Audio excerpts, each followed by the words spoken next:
Hi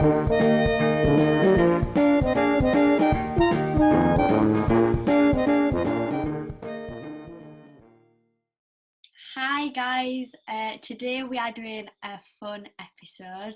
We are answering everybody's dilemmas, stories, and giving advice. Us three are giving advice. Oh God. So let's begin. Okay, so I've got them all on my phone, so I'll just read out the first one. So this person said, on this past Friday, I had a one-to-one meeting with my boss and co-worker / work friend about our project. I don't really like my boss, as she kind of goes on and on about things unnecessarily. So yeah, while she was talking about something I'd heard a million times already, my housemate came into my room. I did that thing where you mimic someone talking with your hand and mimicked a thing held to my housemate. Oh. I saw my boss's eyes flash, but didn't think anything of it. Then my co-worker privately messaged me to tell me my camera was on.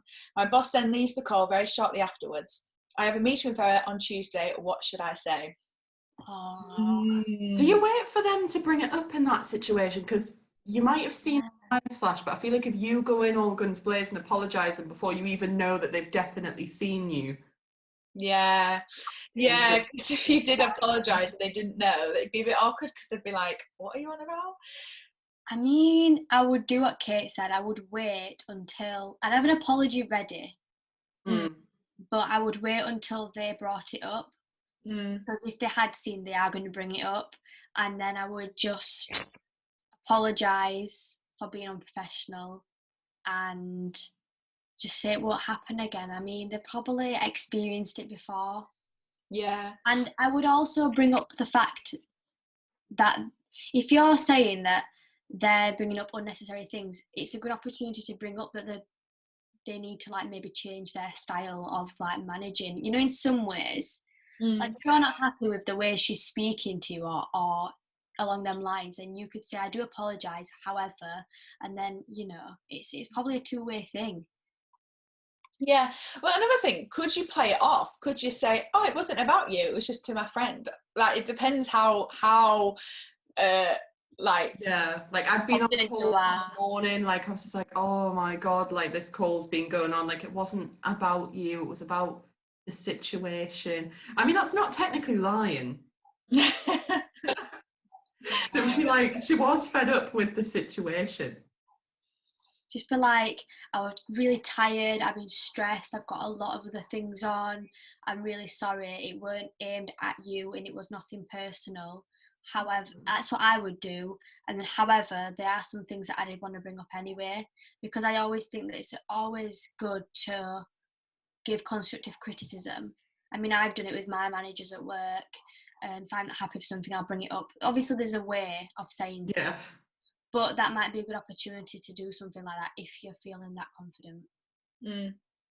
But yeah, just play it off. It's a hard one to get out of because it's like, oh, I would be scared. I would be scared. I'd be really scared. Good luck, because good luck. I wouldn't want to be in that situation. They can't fire you for that though. No, would you get a warning? Just be very you probably get a warning for being kind of.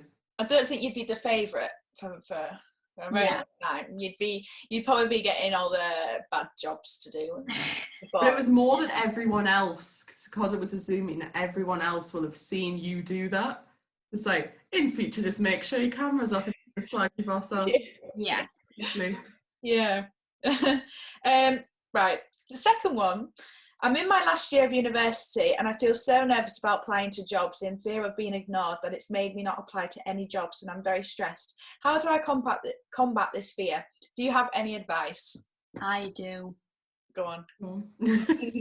First and foremost, if you don't apply, you're guaranteed a no. Yeah.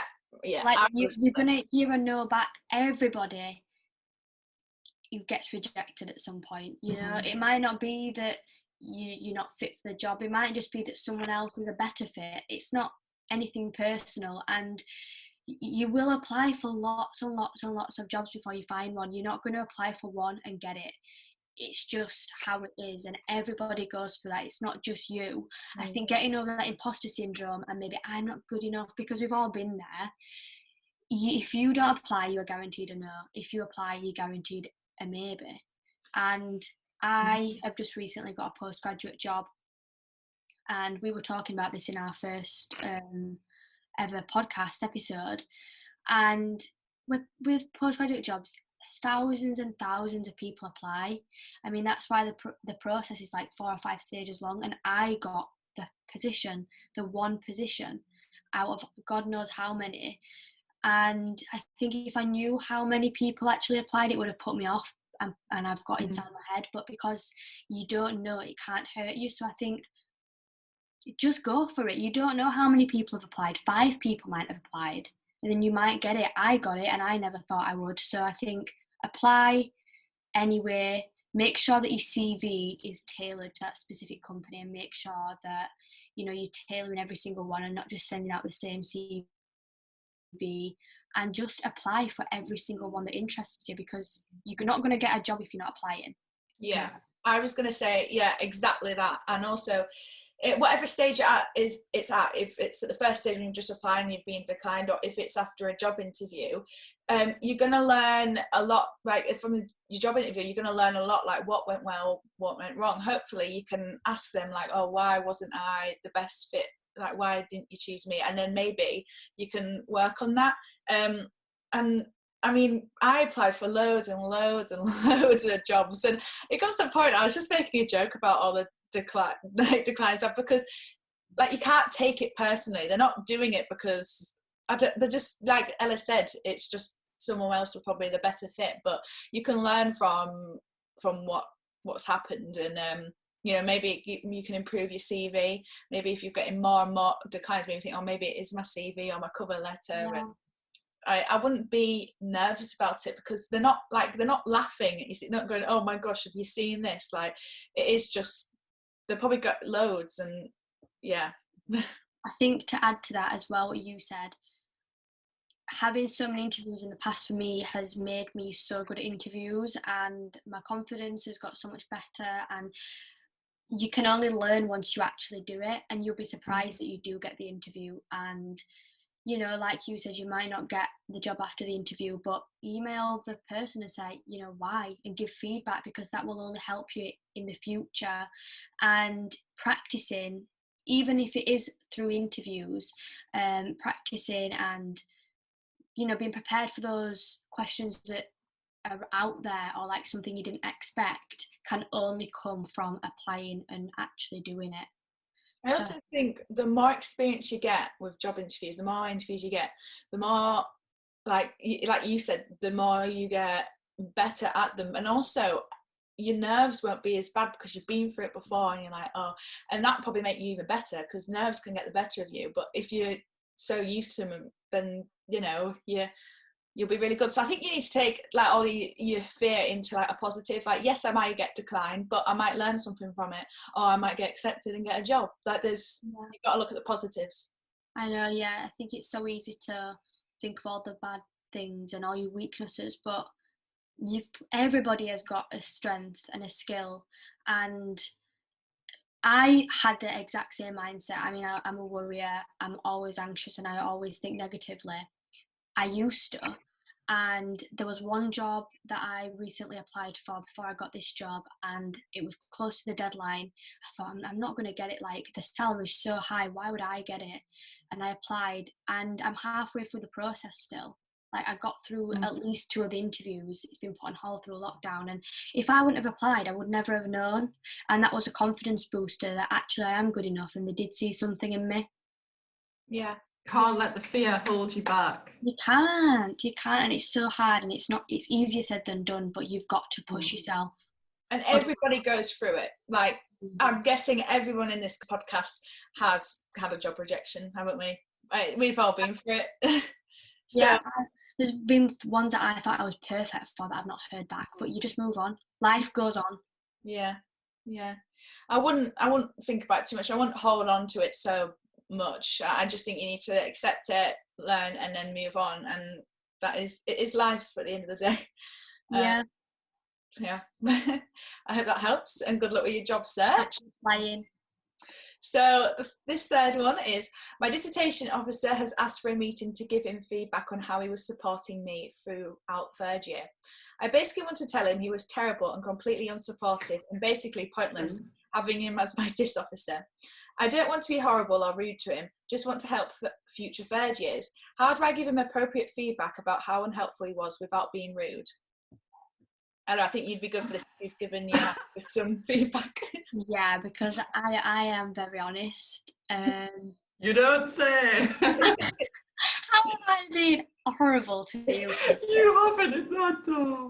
Right, so if this was me, and I actually just left my part-time job yesterday and I had to go in for an exit meeting, and I had to put down all the things that they could improve on, so I gave them my thoughts.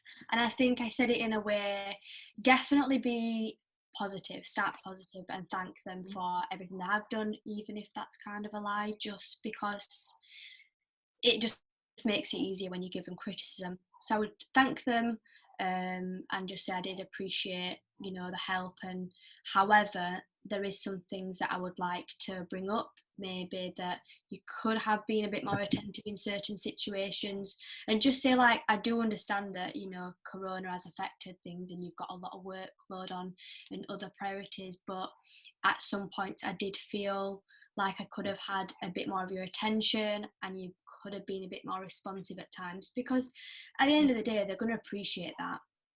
They're going to learn from it, because there's a positive aspect to every complaint. It's how you learn from things. I think just try and be as constructive as you can. Don't just go in all guns blazing and be all negative, because you wouldn't like it if someone said that to you. But be honest, but say it in a way that's professional. Yeah, I completely agree. Yeah, I've got nothing to It's awkward when it's your dissertation tutor, isn't it? Because I feel like work is one thing, then like when it's at uni, you're like, I mean, obviously it's at the end, which makes it easier because it's like you're not going to have another meeting with them. But I'm just like, that must be such an awkward situation. But I just like, I'm really sorry, but I don't think you've actually been very helpful. But obviously you have to tell them why. Yeah. Well, you were rubbish. I'm just wondering if it's going to be through Zoom, like face-to-face Zoom, or is it going to be through an email? Because I would find it so much easier face-to-face. I feel like a lot of people wouldn't, but there's something about like no, I think I prefer serious conversation on Zoom where like when it goes quiet, I'm like, I can't. I mean, if this person is scared, you could always say everything's fine and then email them later and just be like, after our conversation, I have got a few improvement type things that I thought that maybe you would appreciate, and then just list it on an email, so then you don't have to deal with it face to face and the awkward silence. Or send a pre-email. Yeah. Yes. Oh, I was thinking if it is really bad, like, maybe contact a higher up person. I mean, I know for me, if that was happening, I would contact our course director and he probably might take action on it. But then is it going behind that guy, that person's back? Like, obviously you're not friends, but is it a bit rude to do that? I don't know. I had a problem with a certain tutor. I didn't feel like they helped me, and I told them, and they didn't really take it personally. I mean, you're not going to be the first person or the last person to give, constructive criticism. And he was my course director as well as my tutor, and it was never awkward afterwards. I still really enjoyed him tutoring me in other modules. It kind of got forgot about. But I emailed him. I didn't have the opportunity to speak to him face to face. And I did contact the other tutor on the same module to get extra help and told him the situation. So no, I don't think it's sly or going behind the back. It's just helping yourself at the end of the day. And I actually think it's really brave of the person to actually stand up and say, actually, you didn't, because a lot of people might just say, yeah, you were fine, and then move on because it's nothing to do with them now. They've had the bad experience. But it's nice that this person's thinking of future third years. And that's what I do with the course, the course feedback we get every time we finish a module. Like, I always try and put as much in to it, because then it improves the next years. Because I'd like to think that the year before me said something to improve it for us, so you might as well just help. Honest. Yeah, honesty is the best policy. Exactly. This next one, I've been really excited. I've been excited to talk about this because it's quite interesting. Okay. So it is about sexism in the workplace. Now, here we go. Yeah, I asked a lot of people about like some situations, story times, or things they've got themselves into, and I got a lot back about sexism in the workplace. So one girl was being hit on by a manager that was extremely, she was 16, 17 at the time, and he was in his 30s, talking about her body. We had someone say that she had to come and look pretty every time she came to work, so that was wearing makeup with her outfits. And then another girl said that she was told to go to certain tables and serve them because they were more likely to give tips because of her gender. So I wanted to talk about that. How would you deal with this sort of sexism? Well, in terms of how would I deal with the situation itself, or how would I deal with kind of saying I didn't want to do that? I have had an experience like this. Mm-hmm. In one particular company I work for, I don't really wear makeup to work because I just choose not to, as a lot of girls do, and a lot of girls did in this company. And it was very on brand. And halfway through me working there, they asked me to start wearing makeup, so it was on brand, and I didn't want to, because part of what they were implying is that I needed to look like presentable. And me and another girl was like, well, I am presentable, I'm groomed, like I'm in uniform, it's clean. The part of it was to wear red lipstick as well. I said, I'll wear the red lipstick because, you know, that's not part of the presentable part of it. That's just, you know, to be on brand. But I don't really want to wear foundation. I mean, I don't want to mess my skin up. I just don't want to.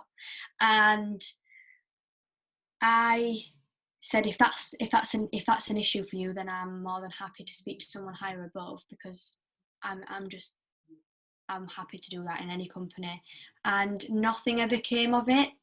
I mean, it was 2 males that run the company, which I don't know if added to anything, but I just told them that I'm happy to compromise, because it's not sexualizing me. Do you know what I mean? Like, I am presentable with or without makeup. It's me and my efforts that count, not the way I look. Yeah. But I'm not prepared to put on makeup, on like a full face of makeup every day.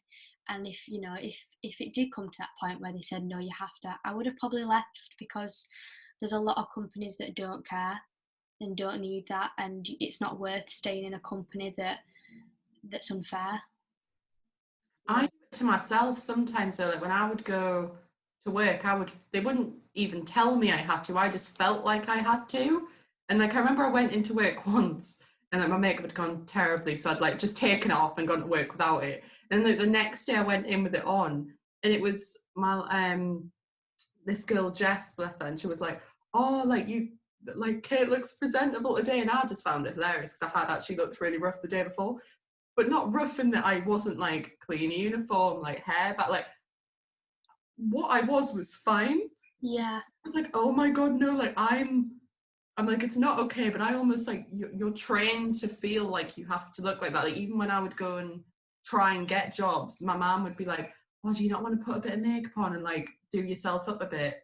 Yeah, my mum said that. Good, and I do, but I'm like, well, why am I doing Yeah, there's that debate of whether women or men should wear makeup to interviews, and I think I do anyway.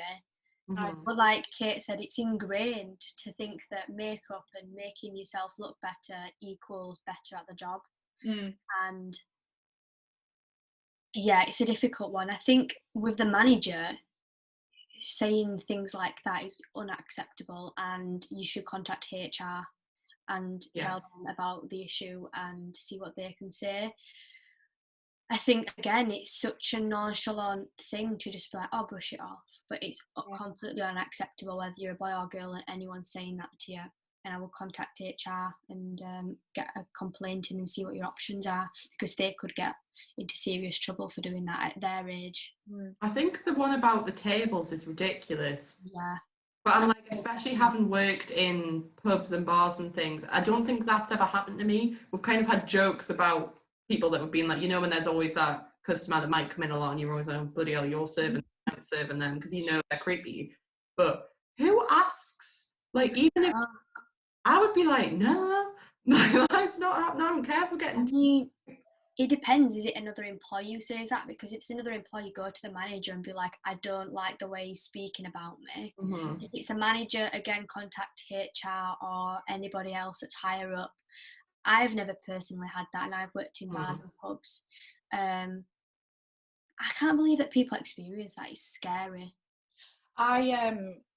Where I used to work, we had weird old men. I mean, I remember some girl came into me because where we worked, we wore a shirt and a tie, and this guy said something really inappropriate about what she was wearing and basically sexualized it. And she came in, she was like, "Oh, that was so creepy." And I was like, "Why did they have to do that? Like, she's working. Yeah. What was the need?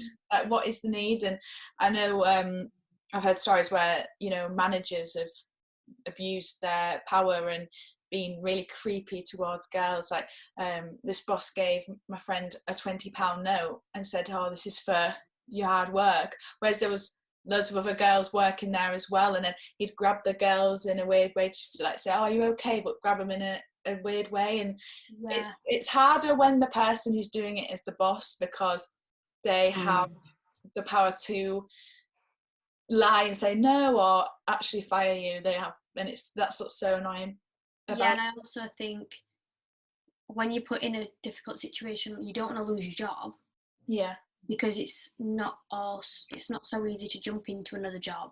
So it's like, do I stay and put up with it, or do I leave and be rid of it? And I think there's always a way to keep your job, but make sure something gets done, like contact HR, contact somebody else, or go somewhere higher, depending on who it is.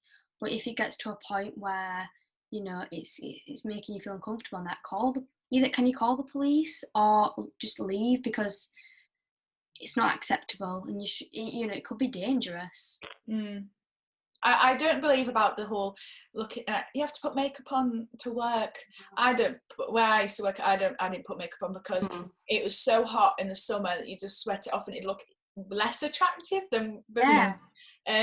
But like some girls would come in fully makeup up, and sometimes I wouldn't, and I think, oh God, like, do I look really bad? But I don't, because I got on with the job and I got the job done, and we all got at 5:00. So it's like, I don't know. It's really annoying, and if the manager is making you wear makeup or is hitting on you or being really inappropriate with you, then, like Ella says, talk to someone higher up, or if it is really bad and you can do something, leave. If it is a possibility, leave. But I know that's not a possibility for everybody. See, I wouldn't say leave. I'm against having to leave because of it. Yeah. So I'm like, you shouldn't have to leave. That's like, obviously it's like, if you need to get yourself out of the situation, I know you're not just saying like, oh, if you don't like it, leave. But it's like, well, no, I would like lodge a complaint against them, because that causes a whole thing anyway, but they can't fire you. There's always a union. Go for wrongful dismissal and all sorts, like there's a whole. Yeah, there's always a union you can go to that obviously has employees priority, welfare at first priority. So you could contact a union as well, and they kind of dismiss and talk about like certain issues. So that's an option as well. But like Kate said, you shouldn't have to leave. It's just sad that that's still an issue, and things like that are still an issue. Yeah, just got to be careful, because if you're gonna put a complaint against them, especially in kind of hospitality, where I don't know if you'll have had the same experience, but there's like a lot of like dodgy dealings. That's not what I mean. That sounds really bad. But what I mean is that there's a lot that kind of like gets passed over. Not that's like illegal or dodgy or anything, but there's a lot that kind of, you'll just be like, oh, it's fine. Like, but there'll be things I'll try and catch you out with, to say you put a complaint against your manager for like, I don't like the way you're speaking to me, and they keep doing it. You eventually put a complaint in, and then they'll try and catch you out for something else in your job and try and get rid of you for another reason, because they can't fire you for the complaint, but say you didn't do something a certain way, or the way you all do it that's not the official way, and you get caught, they can then get rid of you because of that. So I think it's annoying because you shouldn't have to do it, but if you're going to fight them, which I would say to do, you've just got to make sure that you're on ball and you get caught out another way, which is sad, but it's like you can't. That's what's so annoying when it's like bosses and managers that are doing it, because they know that they have the sort of, you sometimes women are too scared to speak out because, like Kate said, they can manage it out of the job, and they can lie and say she's making it up, it's not. And it's so annoying because you shouldn't have to feel uncomfortable in your job. You're there to earn a wage, you're there to earn a living, and people are making it uncomfortable for you, and there's no need, there's literally no need. I think adding on to that, just go straight past the manager. Don't tell them, because then they have no idea. Yeah. And let the authorities contact them after you've made the complaint, because from not past experience, but knowing people have been in similar situations, the manager who's the problem won't fix it, because they'll probably be really defensive, or like Kate said, and Fran said, manage you out of the position. So I would just go straight past the manager and go to the higher authorities. I think one of the things is that, sorry, Fran. No, I was just going to say I was quite lucky for my job that I had for 4 years. The manager was actually a woman, and then the supervisors were women as well. So it was actually a really nice place to work. So I've had a few like instances, not too severe, but I've had a really nice experience from what I was working so far. But yeah, Kate, go ahead. I think there's a lot of casual sexism that you almost just take at face value. It's just normal. Like, it's not even always from a management point, but like it can be. I don't think I've experienced that as much. I kind of have, but it'll often be the customers. Yeah. Like, pub environment, like there's so many things that I can think of where I've just accepted it. Like, I remember I was 15 and there was like a big group of shooters, like in Northampton, a very bloody Northumbrian thing, big group of shooters, like old men, just like creepy, but you kind of just like, whatever. And they didn't know I was 15. To be fair, I probably looked older, but not that much older. But I went in and I was like, oh, can I get you anything else? And one of them was like, a U course. Like, took these plates away and was just like, and like laughed and just walked away.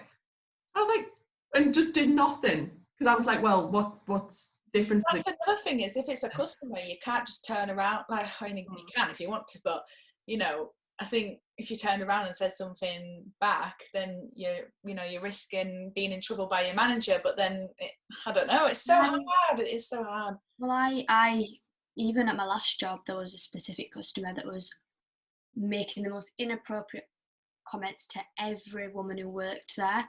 And at one point, before I worked there, someone had put a complaint in, a woman, and he was threatened to be barred. And it was a male manager. And I had a job before where I worked in a pub and restaurant. Our male manager, who was lovely, said that if you ever feel uncomfortable or anyone makes an appropriate comment, you have a right to reserve the right to serve them. So you don't necessarily have to say anything back in that regard, but just say, what you're saying is wrong and I'm not serving you anymore. That is true. That's a true story, because it wasn't anything sexist, but when I first started working at my job, one of the customers had a massive go at me because the food was late, and actually made me cry.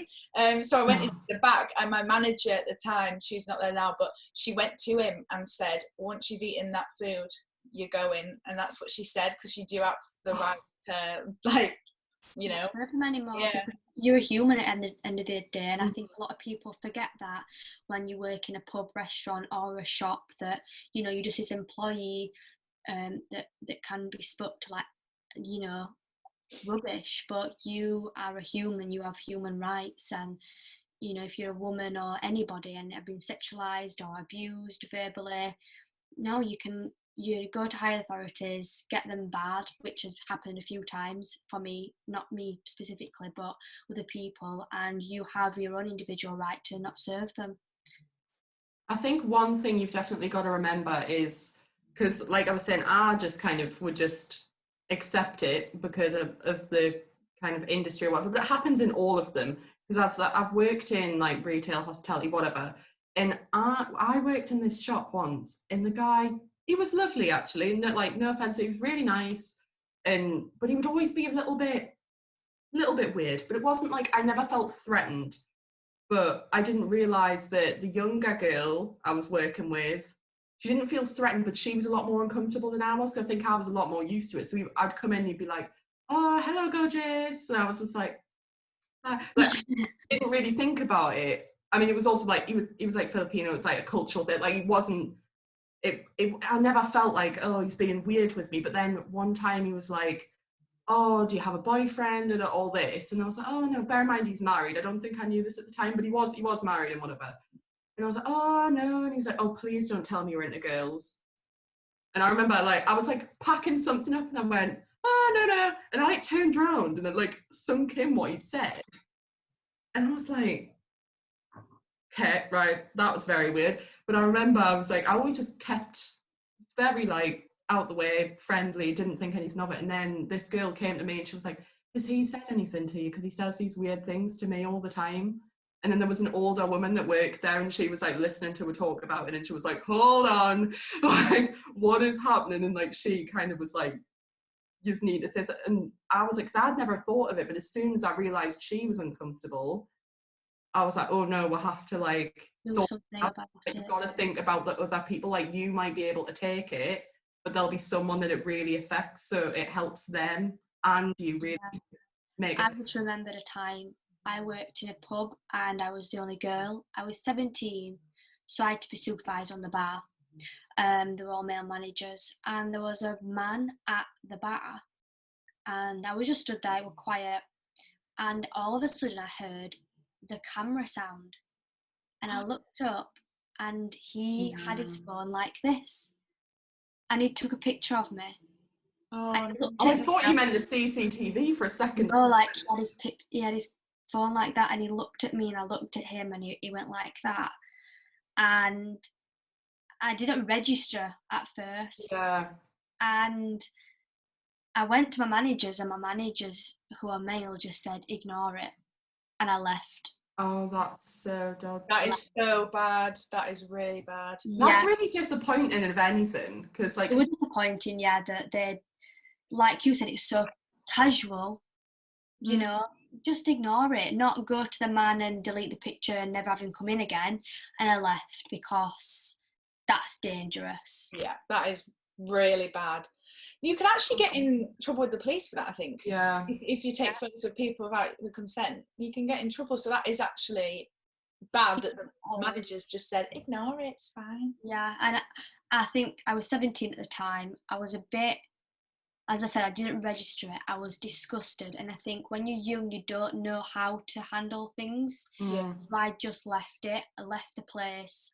I left it. And looking back in hindsight, I would definitely have followed the advice I've said and contacted the authorities on the managers and just took it further. But don't be scared because you're maybe a minor or a woman and you feel inferior to not stand up for yourself, because that's how it keeps carrying on. I dread to think who works there now who might have had their picture taken or something like that. And if I could go back, I would have stood up for myself. I would have said to the man something. But you know, when you're in that situation, you just and at 17 that's really bad. I mean, I know now at age 21 I think I'd stand up for myself a bit more because I'm a bit more switched on, but when I'm 17 I would never, like you, I would never have gone up to that man and gone, why have you just taken a photo of me? But I think now I might have actually contested why. Oh God, I can't believe that's happened. So take the stand. I would stand, no matter how uncomfortable you feel or however these managers make you feel that you're overreacting or anything. You are not overreacting, and it is never acceptable behaviour. It should never be tolerated, and if they are not doing anything about it, contact authorities and leave if you're in a really dangerous situation. So the next one is how to manage your work time effectively. I am finding it hard to organise some downtime for myself. How can I do this? Now, I've got a really, I'm in my third year, and last semester I found myself working 7 days a week all the time. I was just... Oh, don't start me on the Fran stress. Yeah, I was so stressed last semester. So when I started this semester after the new year, I decided that, it was lockdown and I needed to manage my time better so I could actually have some downtime. And I've actually done it. I've treated my uni and internship with Shoo as like a job, 9 till 5, Monday to Friday. And it's actually worked out. There's some Saturdays I've had to do a bit here and there, but majority of the time I've had a weekend off. And it's so important to have some downtime off, because not only is it good for your mental health, but it's actually really good for your work, because you take a bit of time away from it and you can come back with a fresh mind. But one way I did that, was I set a day where I'd be like, Mondays I'll listen to my pre-recorded lectures, Tuesday I work on my dissertation, Wednesdays I work on assignments, Fridays I do Shoo. And it worked, and I set those days for each task, and then I'd do the individual tasks. So that on Tuesdays for my dissertation, I'd read that chapter, or I'd proofread this, or do my references, just little tasks, and then that's it. On that Tuesday, that is only your dissertation, and you move on. It worked for me, and might not have worked better if we weren't in a lockdown, but it worked, and that's how I did it. But I don't know if you guys have any other tips. I did it pretty similar. I'm very self-critical, and I feel like I can never do enough. Yeah. And if I used to feel guilty if I had downtime, because I was always like, but I could be doing work, I could be doing this. And similar to you, third year, I was like, I treat it like a 9 to 5 job. And one thing that really helped me, so this is my desktop, and if you work on your computer a lot, this helped me. So obviously I've got my to-do list in the middle, and here is like the remainder of my term. But normally I would have like 5 post-it notes, or if you don't have MacBook, something else that you can download, and I would do my 9 to 5 tasks every day. Obviously, as I'm coming to the end of uni, I don't have as many tasks. And then I had like my personal things, my folders, my internship for Shoo, and like just other things.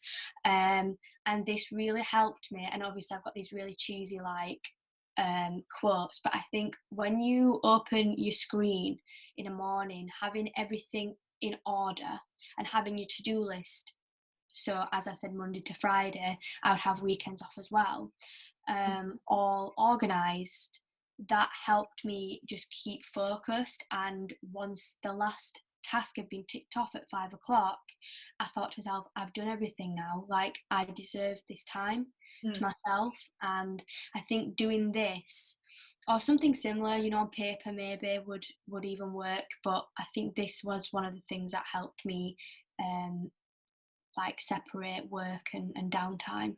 Yeah, that's another thing is when I first started doing it, where I wanted weekends off, I'd feel quite guilty, and I'd be like, well, I could be doing something. And yes, on weekends you probably do have a bit of a list to do next week, but your mental health also comes first, and it can wait. And I'm a workaholic too. I always think I need to work, but you don't always need. And sometimes it feels really weird to not be doing anything. Like, oh, I should be doing like right now. When I started that and I had no work, I was sat there like, now what? Yeah. And also setting very little tasks on a day. Like I always just set like 3 bullet points of things I'm going to do that day. And I stick to them, and it's actually so much more productive than I used to make massive lists, and that used to be like scary. I used to tell Fran off for this because I've got so much to do. I was like, let me see your list, and it would be like the length of me, and I was like, you're not gonna get that done a day, are you? I think that doesn't need to be done till like next December. Breathe. I think setting SMART goals, so like them being specific, measurable, achievable, and in a timely manner. So like, for instance, I think me and Fran are very similar. I would set myself like 15 tasks, like write 10,000 words, do and then do it now. do it yesterday. When I didn't do it, I'd feel so crap. I'd be like, you are just not good enough. But then when I thought, actually, I've got 2 weeks to do this one specific task and break it down and give myself tasks that are reachable and achievable. Once I actually did that in a day, I felt so much more motivated, Yes. better, because I actually did it. And it wasn't because I was making life easier for myself, give myself tinier tasks. And they were just achievable. Yeah. So not overwhelming yourself.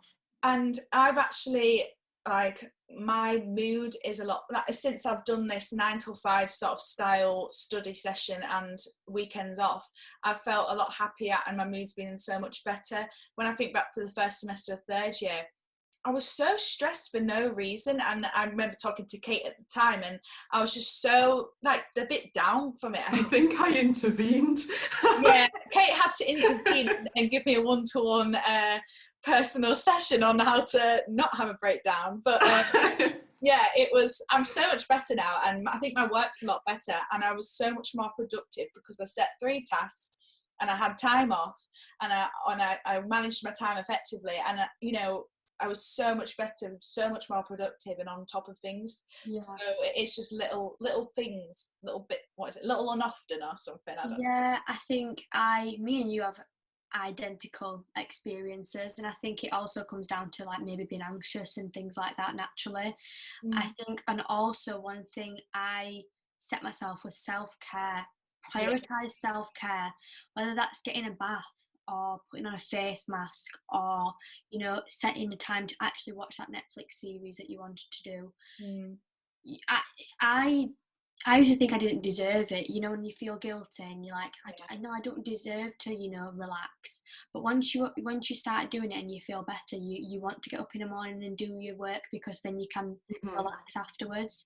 So I think doing self-care and appreciating yourself. It motivates you to work harder, doesn't it? Because you get up and you're like, right, if I just get this done, I can do that and enjoy it. I deserve it. Yeah, I mean, last semester, because I was doing so much work and making myself feel guilty and things like, I was working so much, and like little things like my room was getting messy, and I thought, I don't have time to do my room, I don't have time to do my room, or little things like, if I was just like on a night, I remember, Kate will remember this, when my friends wanted to drink, I felt like I couldn't drink because tomorrow I need to. Oh God, yeah, you were like, I can't have fun ever. I know, I basically I convinced myself that I couldn't have fun, and I had to work, which I sort of regret now, because obviously now we're in lockdown and I haven't been able to make those memories, but it was just something that happened. But things like your room, like for me, like you're saying like, oh, I felt like I didn't have time. It's like things like that, like I would just tidy and like chill out and that before I started working. You work better because I feel like that if your environment and your whole like feeling is stressed anyway, you can't work well. But if you actually like take that time, relax, tidy your room, have a night with your friends, the next day you're like, I wish 10,000 words. Yeah, I wish I learnt this back in second year, but it was only really third year when the stress kicked in. I think it's because obviously it was third year and I just started Shoe Academy as well, that it was like, but I literally, what I did this semester, I'm going to shout about it forever. If I know anyone that's starting university, I'm going to tell them, treat it like a 9 till 5 job. It's going to be a little bit different now because when lockdown is over and uni hopefully will go on campus for many people, it might be a little different, but I started implementing that in second year because I started getting a few 2-2s, which is not bad. It's just not what I wanted, and it was a result of me being too stressed to concentrate. So it was like a vicious cycle. So I was like on student room looking at ways to improve, and one particular person said that he was getting 2-2s and he got a first in his overall degree, and he treated uni like a 9 to 5 job. He would be in the library 9 or 5 doing whatever, and then he'd have weekends off. And I was like, people are getting firsts and enjoying the weekends, and I was like, no way. And then I started doing it gradually, and I completely agree. I think it's just changed my mindset. I feel like my mind's not as misty and foggy, and I feel more positive, and I'm much more productive than just not moaning, worrying and whittling about every single thing. It's the thing. balance, isn't it? It's like as soon as you've got that balance, you can have twice as much work as you had on before, But if you manage it correctly, it's you had less. It's so weird. I think that works for everybody differently. So for me, it's that desktop, post-it notes, printing things out. I've got that diary on my phone. We all have our planners. See, I prefer online ones. So like on my phone, I have that thing there. Oh yeah. So like I prefer it on my phone so I can see it all the time. So it's just finding out what works for you and being strict. Turn your laptop off at a certain time and then revisit it in the morning. Yeah. That is another thing is if you get into about 9 p.m. and you're just reading this and you're fed up and you need to get it done, but you've got like a bit of a mind fog, just if you can, if it's not a deadline at midnight, but if you can, leave it and come back the next day, because your work would be so much worse if you're just forcing yourself to write something. I loved having my weekends off, coming back on a Monday and thinking, right, new week, what am I doing this week? Yeah, I loved that. Just creating my new post-it notes on Friday ready for Monday. But even if there was a deadline at 12 o'clock and you had a mind fog at 9, take a break, have a cup of tea, 10 minutes, come back to it. Yeah. Always take a break, no matter how small or big, take a break, and don't be too hard on yourself. Yeah, I was going to say that you come first at the end of the day, and yes, a degree is quite important, and getting that, my dad says, get that piece of paper. But it's at the end of the day, you come first, and how you feel comes first. And think about how I felt in the first semester. I shouldn't have felt like that, but it is just thinking like, I come first, and that's it. You know, at the end of the day, a degree, yes, it's important, but it's not more important than you being happy and here. And I think this question like resonates with me a lot, and probably you, Fran, because this is something I've struggled with all my life. I remember I was 11. I used to go into school at 8 o'clock and revise for my SATs, and I was like, if I don't get that 5A, I'm a failure. And I was 11, and I think it's always been a part of my life.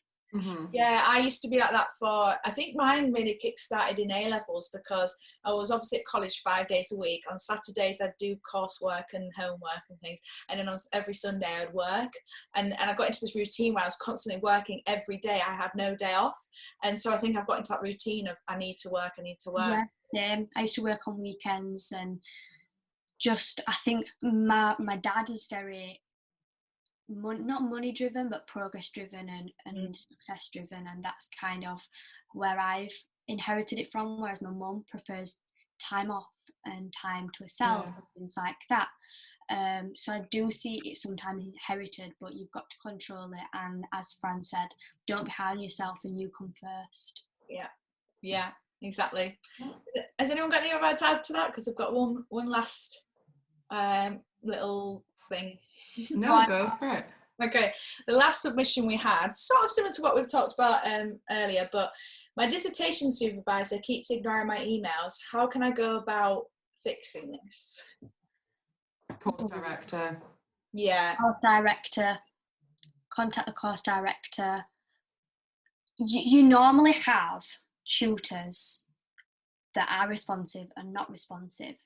Contact the responsive one, even if it's not your tutor and it's got nothing to do with your topic.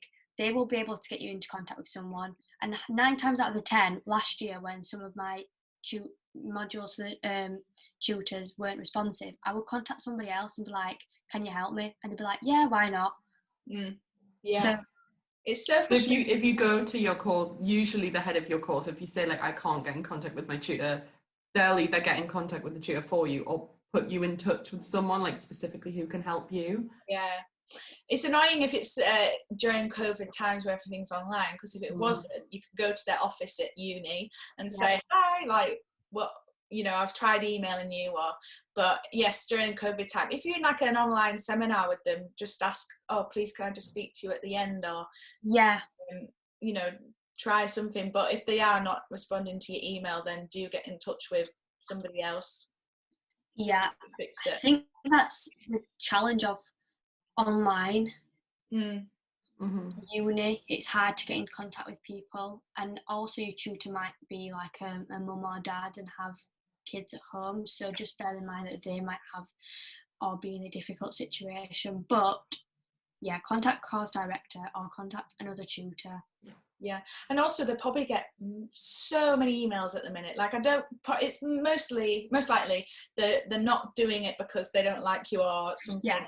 It is probably because they've had so many emails in one day that you probably get lost in, and they probably think, I'll reply to that in a minute, and then because life's crazy, they probably forget.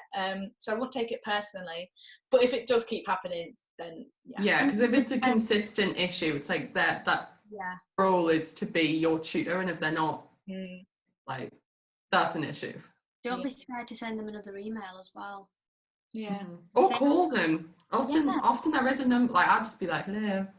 Yeah. Not rudely though, I mean that in like, oh hi, I'm sorry, did you get my email? Not in a, where are you? Like, yeah. No, it's just try and get in contact with them, but don't take it too personally at first, because obviously life is a bit crazy at the minute. But if it does keep happening, then at the end of the day, you're paying. If it is at university, you are paying for this, for them to tutor you, and it is frustrating, and you need to get on with what you want to do. So has anyone got any more advice for that one? No, that's it. That. Well, that is everything. That is all the submissions. Oh, this is our last episode. Last Shoocast. With us anyway, with us as the hosts, that is because we're all graduating. I've got a job with Shoo that's starting. Ella's starting a job. Is it in September? Yeah. And God knows what I'm doing. Yeah, at the time of recording this, Kate isn't sure. She's living life because hopefully life is a bit more back to normal at the time. But we'll keep you all updated on where I am. Yeah. I know everyone cares. We've some more hosts hopefully taking over Shoocast in the future. But we'd just like to thank everyone for all the support. And thank you so much. Yeah, I actually feel like I'm going to tear up. I should feel tears. But thank you everybody for watching and supporting us throughout this whole time. We've really enjoyed recording the Shoocast. It's been really enjoyable. For someone who doesn't really engage with podcasts as much as other people, I've actually really enjoyed this, and it's gotten me into podcasts actually now. Hopefully in the podcast to come it'll be in real life. Yes, we can return. We will return. Yes, we will return and update you guys on everything we've been doing. We'll do a reunion. Yeah, and maybe we do another receipts and we can give you some more advice. I don't want to leave. Just bring the graphic back, because nothing's ever going to be our little cute little intro. Right, so thank you for watching. Thank you. Bye. Yes,